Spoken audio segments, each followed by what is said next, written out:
Multiple requests for egress/ingress to remain safe and code compliant were given out.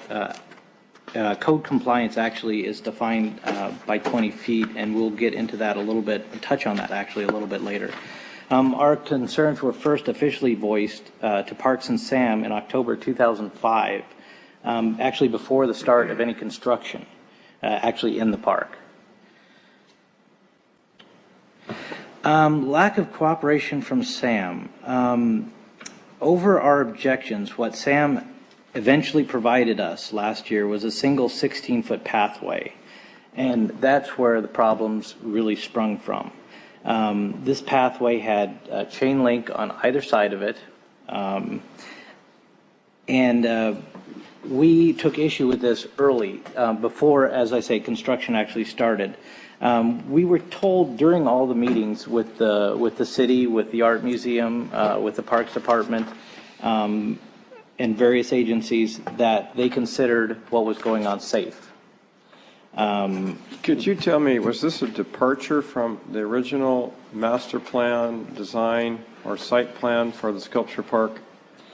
Not as far as we can tell. We don't have the early conceptuals. It's been hard to get drawings, but from what I can tell, it's been pretty consistent all along. What we were told by Sam last year was that they obtained a variance from code from 20 foot to 14 foot, although we haven't been able to find that, any record of that.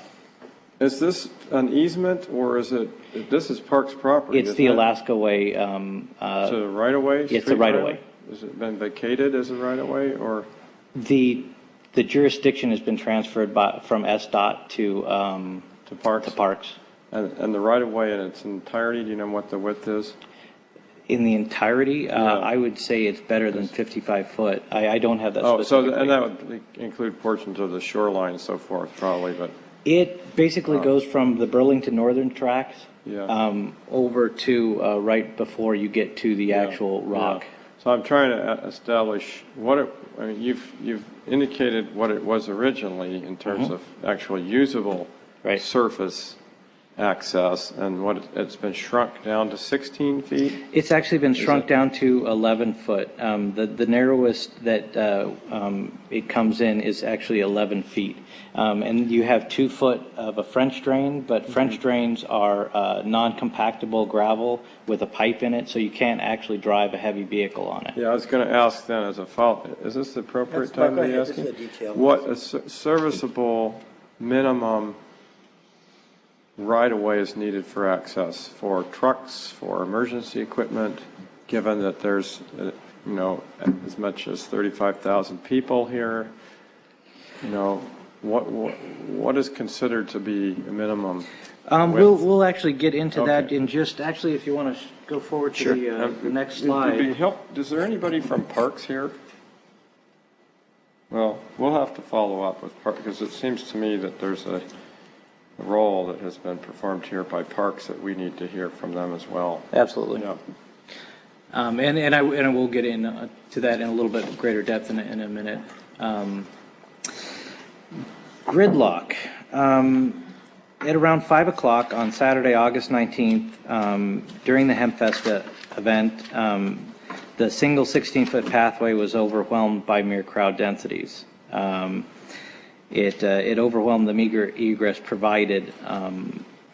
A situation arose that we considered an immediate life safety concern, so we resolved the issue. And I want to add that gridlock might not be a sufficient term to describe the crowd crush that we experienced. It's the closest we've ever had to a significant disaster. Yeah, it was choke off or something like that. Yeah, it was like nothing I've ever seen before in my life.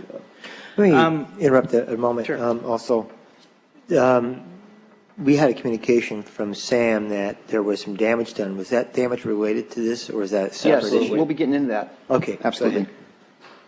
So we took immediate measures to remedy the life safety situation, and that did involve moving the fence. We did take the fence out to allow for the crowd, which you'll see in a minute, to get out of the situation.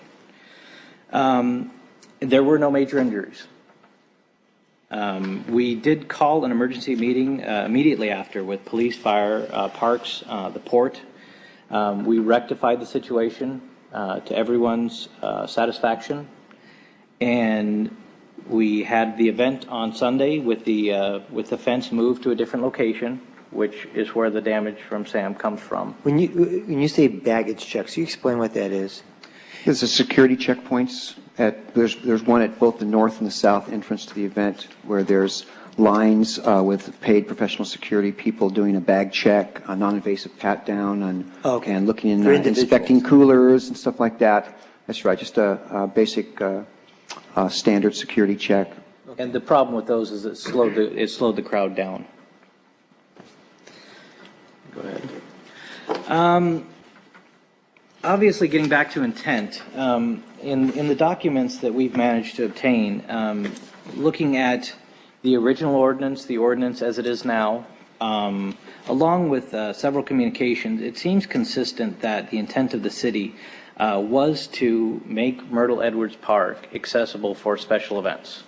As seen here in Ken Bound's letter of July 22nd, 2004, I quote, "We do, however, need to ensure that access to Myrtle Edwards Park for maintenance and operation, special events, public use, and emergency response is maintained at the current levels at a minimum." So it was clear that the various agencies knew what was required by the ordinance. Excuse me. So getting to the ordinance. This is the ordinance, or the latest iteration. There were several ordinances, each which were canceled out the previous one. Paragraph 25B deals, of course, with during construction, but the law clearly says that SAM was to ensure safe public access to special events. The operation and maintenance agreement between the City of Seattle, the Seattle Art Museum, and the Museum Development Authority. You can see this deals more with in perpetuity. Paragraph 5B, it talks about special access across the boulevard, mentions special events, and in the definition of special events lower on, 5H actually defines special events, including two events, Hempfest and the 4th of Julyvers. 4th of Julyvers, as I'm sure you're aware, is no longer an event. I suppose what you'd call it is a quasi-event.